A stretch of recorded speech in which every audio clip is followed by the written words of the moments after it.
2024 में एग्ज़ाम देना चाहते हैं यूपीएससी का, उनके लिए पेपर हम एनालिसिस कर रहे हैं। जैसे जीएस पेपर फर्स्ट और सीसेट होता है प्रीलिम्स का। इसमें जो है जीएस पेपर फर्स्ट में 100 क्वेश्चन आएंगे और अधिकतम 200 नंबर का, समय 2 घंटे का और 1/3 की माइनस मार्किंग होगी। सीसेट पेपर होता है 80 क्वेश्चन आते हैं और अधिकतम अंक 200 का, समय 2 घंटे का और इसमें क्वालिफाइंग होता है, 1/3 की माइनस मार्किंग होती है। आप इसके बाद प्रीलिम्स पेपर पास कर लेते हैं, इसके बाद मेंस का पेपर होता है। क्वालिफाइंग प्रश्न पत्र फर्स्ट होता है हिंदी और संविधान की 8वीं अनुसूची में शामिल कोई भी भाषा आप चूज कर सकते हैं। 25% इसको करना होता है और अधिकतम अंक 300 नंबर का और 3 घंटे का टाइम होता है। इसके बाद जीएस पेपर क्वालिफाइंग पेपर होता है अंग्रेजी का भी, इसमें 25% लाना होता है नंबर और अधिकतम अंक 300 नंबर का और समय 3 घंटे का। इसके बाद आपको मेंस का निबंध होता है, उसमें होता है 250 नंबर का और अधिकतम टाइम 3 घंटे का रहता है। फिर जीएस पेपर फर्स्ट होता है यूपीएससी का, उसमें भारतीय विरासत, संस्कृति, विश्व का इतिहास, भूगोल और समाज और इसके बाद है 250 अंक का ये होता है और इसमें टाइम होता है 3 घंटे का। फिर ठीक है, जीएस पेपर फर्स्ट हो गया। जीएस पेपर सेकंड होता है, इसमें शासन व्यवस्था, संविधान, शासन प्रणाली, सामाजिक न्याय और अंतर्राष्ट्रीय संबंध। अधिकतम अंक 250 का होता है, समय 3 घंटे का होता है। ये जीएस पेपर सेकंड होता है। जीएस पेपर थर्ड में आता है प्रौद्योगिकी, आर्थिक विकास, जैव विविधता, पर्यावरण सुरक्षा और आपदा प्रबंधन। इसके बाद अधिकतम अंक 250 का, समय 3 घंटे का होता है। इसके बाद जीएस पेपर फोर्थ होता है नीति शास्त्र, सत्यनिष्ठता और अभिरुचि और अधिकतम अंक 250 नंबर का और समय 3 घंटे का।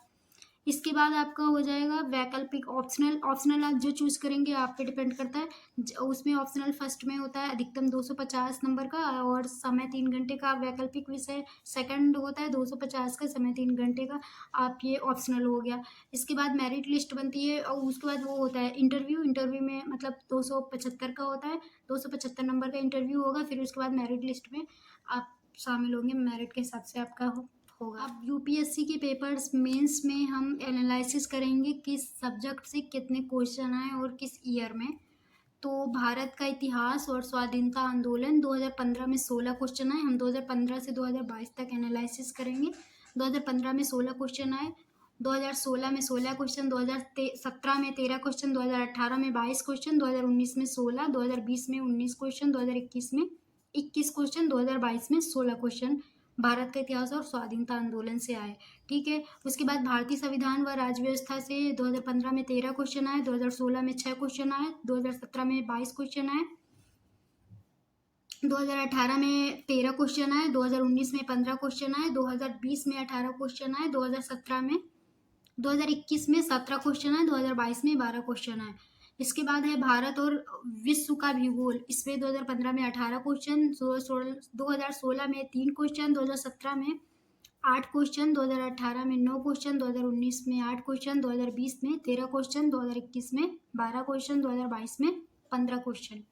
ये और इसके बाद है पर्यावरण परिस्थितिकी और जैव विविधता, 2015 में इसमें 12 क्वेश्चन, 2016 में 16 क्वेश्चन, 2017 में 17 क्वेश्चन, 2018 में 10 क्वेश्चन, 2019 में 19 क्वेश्चन, 2020 में 14 क्वेश्चन, 2021 में 17 क्वेश्चन, 2022 में 20 क्वेश्चन। भारत की अर्थव्यवस्था, आर्थिक और सामाजिक विकास, 2015 में 16 क्वेश्चन, 2016 में 15 क्वेश्चन, 2017 में 29 क्वेश्चन, 2018 में 22 क्वेश्चन, 2019 में 20 क्वेश्चन, 2020 में 21 क्वेश्चन, 2021 में 15 क्वेश्चन, 2022 में 18 क्वेश्चन। समान विज्ञान एवं प्रौद्योगिकी, 2015 में 9 क्वेश्चन, 2016 में 7 क्वेश्चन, 2017 में 3 क्वेश्चन, 2018 में 14 क्वेश्चन, 2019 में 15 क्वेश्चन, 2020 में 12 क्वेश्चन, 2021 में 14 क्वेश्चन, 2022 में 16 क्वेश्चन। राष्ट्रीय और वैश्विक महत्व की समकालीन घटनाएं विविध, इसमें 2015 में 16 क्वेश्चन, 2016 में 37 क्वेश्चन, 2017 में 8 क्वेश्चन, 2018 में 10 क्वेश्चन, 2019 में 7 क्वेश्चन, 2020 में 3 क्वेश्चन, 2021 में 4 क्वेश्चन, 2022 में 3 क्वेश्चन। इसमें मतलब 100 क्वेश्चन होते हैं, उसमें से प्रीलिम्स का पेपर है, उसमें 100 क्वेश्चन होंगे और किस सब्जेक्ट से कितने क्वेश्चन आए वो चीज़ एनालिसिस की हमने। की बात करते हैं, सेकंड पेपर सी सेट होता है, उसमें बौद्ध गम्यता फर्स्ट ये टॉपिक आता है, सेकंड संचार कौशल सहित अंतर्व्यक्तित्व कौशल, थर्ड में तार्किक कौशल, विश्लेषणात्मक क्षमता, फोर्थ में निर्णय लेना और समस्या समाधान, फिफ्थ में समान मानसिक योग्यता, सिक्स में आधारभूत संख्याएं और उनके संबंध, विस्तार, क्रम आदि, 10वीं कक्षा का स्तर, आंकड़ों का निर्वाचन, चार्ट, ग्राफ, तालिका, आंकड़ों की पर्याप्तता आदि, 10वीं कक्षा का स्तर। ये सीसैट का पेपर होता है। 8 में किस टॉपिक से कितने क्वेश्चन है वो चीज़ एनालिसिस करते हैं। जैसे कि 2015 से 2022 तक हम एनालिसिस करेंगे। बौद्ध गमता द्विभाषिक 2015 में 30 क्वेश्चन थे और 2016 में 27 थे, 2017 में 30 क्वेश्चन, 2018 में 26, 2019 में 30 क्वेश्चन, 2020 में 25 क्वेश्चन, 2021 में 27 क्वेश्चन, 2022 में 27 क्वेश्चन। इसके बाद अंग्रेजी बौद्ध गमता में 15 से लेकर 2022 तक 0 क्वेश्चन, एक भी नहीं है। आधारभूत संख्यन गणित, इसमें 2015 में 20 क्वेश्चन आए, 16 में 28 क्वेश्चन, 2017 में 24 क्वेश्चन, 18 में 17 क्वेश्चन, 2019 में 26 क्वेश्चन, 2020 में 36 क्वेश्चन, 2021 में 24, 2022 में 30। आंकड़ों की व्याख्या तथा पर्याप्तता, इसमें 15 से लेकर 17 तक की एक भी क्वेश्चन नहीं है। 2018 में 12 क्वेश्चन आए, 2019 में 10, 2020 में 7, 2021 में 10 और 2022 में 12 क्वेश्चन। तर्क शक्ति विश्लेषणात्मक योग्यता, इसमें 2015 में 30 क्वेश्चन, 16 में 25 क्वेश्चन, 2017 में 26 क्वेश्चन और 2018 में 25 क्वेश्चन और 2019 में 14 क्वेश्चन, 2020 में 12 क्वेश्चन और 2021 में 19 क्वेश्चन, 2022 में 11 क्वेश्चन आए। इसके बाद है निर्णायक अंतर्व्यक्तित्व कौशल, 15 से लेकर 2022 तक एक भी क्वेश्चन नहीं है। सीसेट में 80 क्वेश्चन होते हैं और इसमें से 33% लाना बहुत ज़रूरी है। उसके बाद वो कंपलसरी है, इसको पास कर लोगे सीसेट को। उसके बाद जीएस पेपर फर्स्ट का जो प्रीलिम्स होता है उसमें आपको उसी से मेरिट बनती है, उसी से पास माना जाता है। मेंस पेपर जो यूपीएससी का होता है तो निबंध का होता है 250 अंक का, फिर जीएस पेपर फर्स्ट होता है 250 का, फिर जीएस पेपर सेकंड होता है 250 का और जीएस पेपर फोर्थ होता है 250 का। उसके बाद है जीएस पेपर, मतलब ये फिफ्थ है, ये चौथा है, मतलब नीति शास्त्र, सत्यनिष्ठा, अभिरुचि 250 का। वैकल्पिक विषय ऑप्शनल जो आप चूज करेंगे वो 250 नंबर के होंगे और हिंदी और अंग्रेजी क्वालिफाइड होगा 300 नंबर का। फिर इंटरव्यू 275 का होगा। उसके बाद टोटल मिला के 1750 अंक का होता है, इसमें से आपकी मेरिट बनती है। ठीक है, तो ये आपका मतलब सिलेबस हो गया वर्तमान में जो है। और इसका मतलब जैसे जीएस पेपर, जैसे कि निबंध हो गया, ठीक है, उसके बाद जीएस पेपर फर्स्ट हो गया, तो इसके जीएस पेपर फर्स्ट में कौन कौन से सब्जेक्ट आएंगे, तो सामान्य अध्ययन, भारतीय विरासत, संस्कृति, विश्व का इतिहास एवं भूगोल और समाज। ठीक है, इसमें से अब इसको मैंने मतलब ऐसे ही बताया। इसके बाद हम यूनिट वाइज बताएंगे, मतलब जैसे कि जीएस पेपर फर्स्ट है, इसके अंदर कितनी यूनिट है, 12 यूनिट है। जीएस पेपर सेकंड में 20 यूनिट है। इसी तरह हम यूनिट वाइज बताते हैं आपको। जीएस पेपर फर्स्ट मेंस का, यूपीएससी का, वो है जीएस पेपर फर्स्ट सामान्य अध्ययन, प्रश्न पत्र फर्स्ट, भारतीय विरासत और संस्कृति, ये सब्जेक्ट होगा इसमें। और विश्व का इतिहास होगा सेकंड सब्जेक्ट और भूगोल थर्ड सब्जेक्ट, समाज फोर्थ। 4 सब्जेक्ट हैं इसके अंदर। और इसकी जीएस पेपर फर्स्ट यूपीएससी का, इसके अंदर 12 यूनिट है।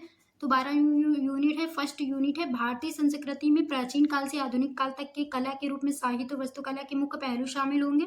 सेकंड यूनिट है 18वीं सदी के लगभग मध्य से लेकर वर्तमान समय तक का आधुनिक भारतीय इतिहास, महत्वपूर्ण घटनाएं, व्यक्तित्व, विषय।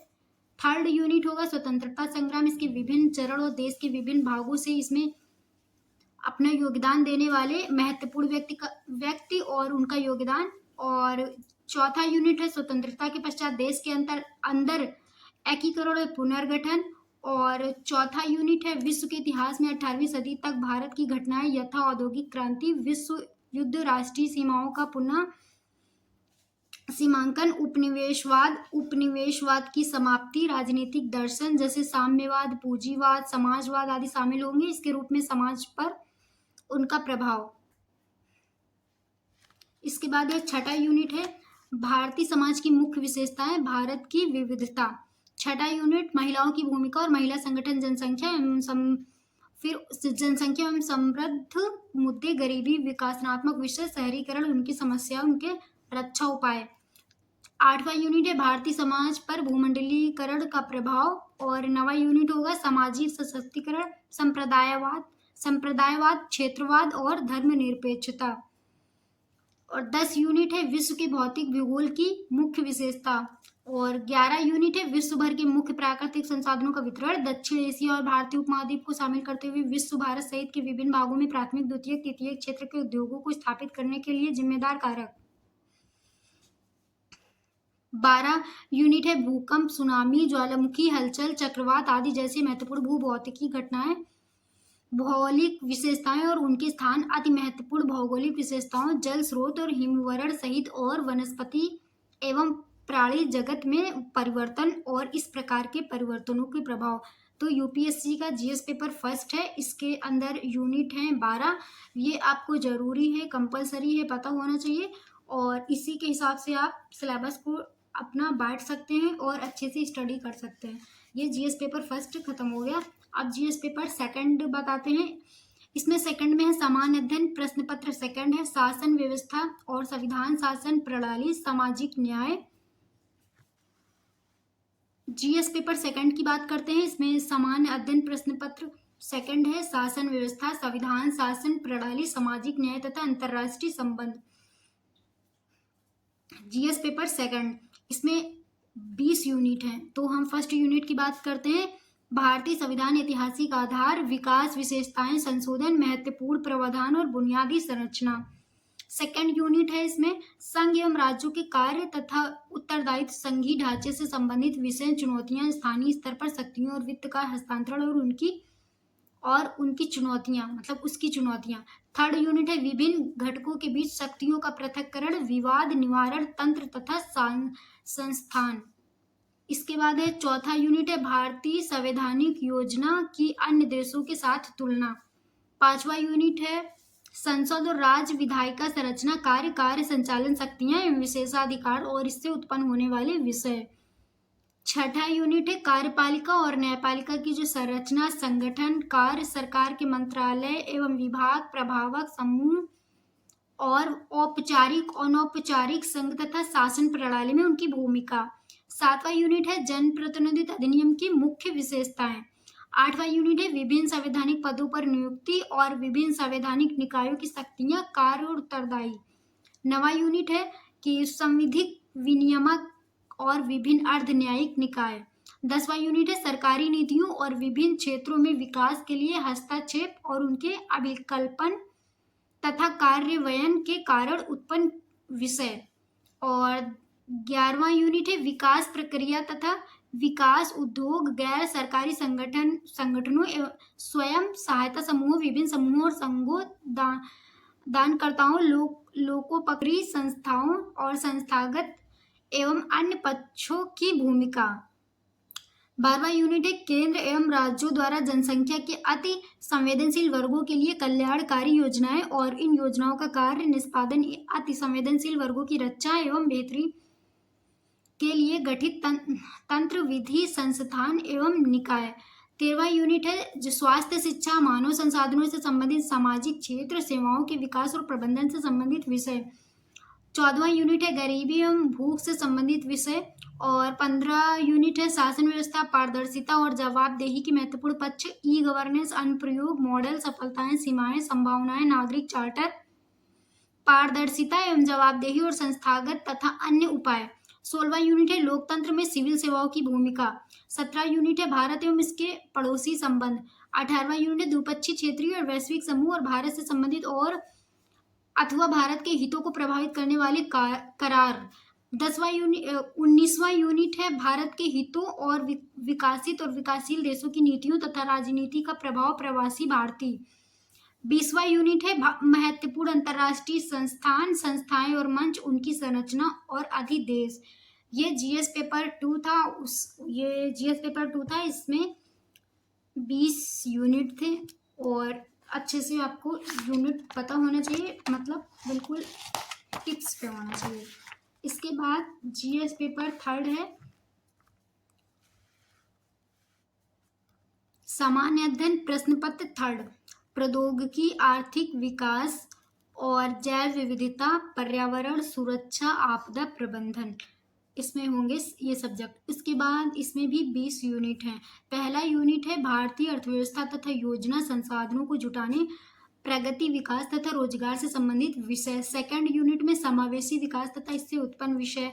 थर्ड यूनिट में सरकारी बजट होगा। चौथे में मुख्य फसलें, देश के विभिन्न भागों में फसलों का पैटर्न, सिंचाई के विभिन्न प्रकार एवं सिंचाई प्रणाली, कृषि उत्पाद भंडारण, परिवहन, विपणन संबंधित विषय और बाधाएं, किसानों की सहायता के लिए ई प्रौद्योगिकी।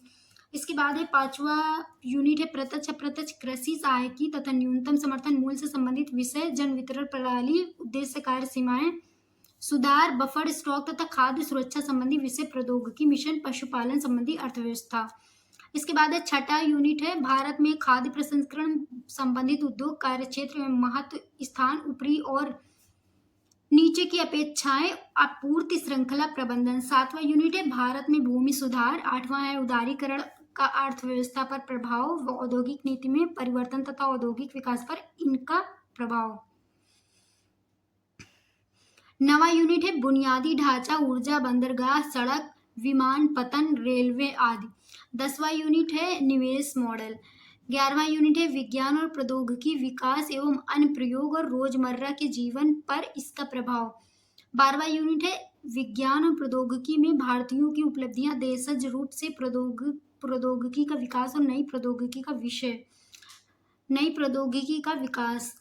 फिर 13वां यूनिट है सूचना प्रौद्योगिकी, अंतरिक्ष, computer, robotics, nano technology, biotechnology और बौद्धिक संपदा अधिकारों से संबंधित विषयों के संबंध में जागरूकता। 13वां यूनिट है आपका संरक्षण, पर्यावरण प्रदूषण और क्षरण, पर्यावरणीय प्रभाव आकलन। 15वां यूनिट है आपदा और आपदा प्रबंधन। 16वां यूनिट है विकास और फैलते हुए उग्रवाद के बीच संबंध। 17वां यूनिट है आंतरिक सुरक्षा के लिए चुनौती उत्पन्न करने वाले शासन विरोधी तत्वों की भूमिका। 18वां यूनिट है संचार नेटवर्क के माध्यम से आंतरिक सुरक्षा चुनौतियों में मीडिया और सामाजिक नेटवर्किंग साइटों की भूमिका। साइबर सुरक्षा की बुनियादी बातें, धन शोधन और इसे रोकना। 19वां यूनिट है सीमावर्ती क्षेत्रों में सुरक्षा चुनौतियां, उनका प्रबंधन, संगठित अपराध, आतंकवाद के बीच संबंध। 20वां यूनिट है विभिन्न सुरक्षा बल, संस्थाएं तथा उनके अधिदेश। 20 यूनिट हो गए। तो जीएस पेपर थर्ड था, इसमें भी 20 यूनिट थे। इसके बाद हम जीएस पेपर फोर्थ की बात करते हैं। इसमें 8 यूनिट हैं। और ये नीति शास्त्र एथिक्स है। और इसमें फर्स्ट यूनिट है नीति शास्त्र तथा मानवीय सहसंबंध, मानवीय क्रियाकलापों में नीति शास्त्र का सार, तत्व, इसके निर्धारक और परिणाम, नीति शास्त्र के आयाम, निजी और सार्वजनिक संबंधों में नीति शास्त्र, मानवीय मूल्य, महान नेताओं, सुधारों और प्रशासकों के जीवन तथा उनके उपदेशों से शिक्षा मूल्य विकसित करने में परिवार, समाज, शैक्षणिक संस्थाओं की भूमिका। फर्स्ट यूनिट हो गया जीएस पेपर फोर्थ का। सेकंड यूनिट है अभिवृत्ति, सारांश, कंटेंट, संरचना, वृत्ति, विचार तथा आचरण के परिप्रेक्ष्य में इसका प्रभाव एवं संबंध, नैतिक और राजनीतिक अभिवृत्ति, सामाजिक प्रभाव और धारण। थर्ड यूनिट है सिविल सेवा के लिए अभिरुचि तथा बुनियादी मूल्य, सत्यनिष्ठता, भेदभाव रहित तथा गैर तरफदारी, निष्पक्षता, सार्वजनिक सेवा के प्रति समर्पण भाव, कमजोर वर्गों के प्रति समानुभूति, सहिष्णुता तथा संवेदना। चौथवां यूनिट है कि भावनात्मक समझ, अवधारणाएं तथा प्रशासन और शासन व्यवस्था में उनकी उपयोगिता, अनुप्रयोग। पांचवा यूनिट भारत तथा विश्व के नैतिक विचारकों तथा दार्शनिकों के योगदान। छठा यूनिट है लोक प्रशासन में लोक सिविल सेवा मूल्य तथा नीति शास्त्र, स्थिति, समस्याएं, सरकारी निजी संस्थानों में नैतिक चिंताएं, दुविधाएं, नैतिक मार्गदर्शन के स्रोतों के रूप में विधि, समय, विनियमन तथा अंतरात्मा, उत्तरदायित्व तथा नैतिक शासन, शासन व्यवस्था में नीतिपरक तथा नैतिक मूल्यों का सुदृढ़ीकरण, अंतर्राष्ट्रीय संबंधों तथा निधि व्यवस्था, फंडिंग में नैतिक मुद्दे, कॉरपोरेट शासन व्यवस्था। इसके बाद आपका है सातवां यूनिट है शासन व्यवस्था में ईमानदारी, लोक सेवा की अवधारणा, शासन व्यवस्था और ईमानदारी का दार्शनिक आधार, सरकार में सूचना का आदान प्रदान और पारदर्शिता, सूचना का अधिकार, नीतिपरक आचार संहिता, आचरण संहिता, नागरिक घोषणा पत्र, कार्य संस्कृति, सेवा प्रदान करने की गुणवत्ता, लोक निधि का उपयोग, भ्रष्टाचार की चुनौतियां। 8वां यूनिट उपयुक्त विषयों पर मामला संबंधी अध्ययन केस स्टडी। ये सारे क्वालिटी आपके अंदर होनी चाहिए तो बहुत बेस्ट होगा। ये जीएस पेपर 4th है मेंस का यूपीएससी का। इसके बाद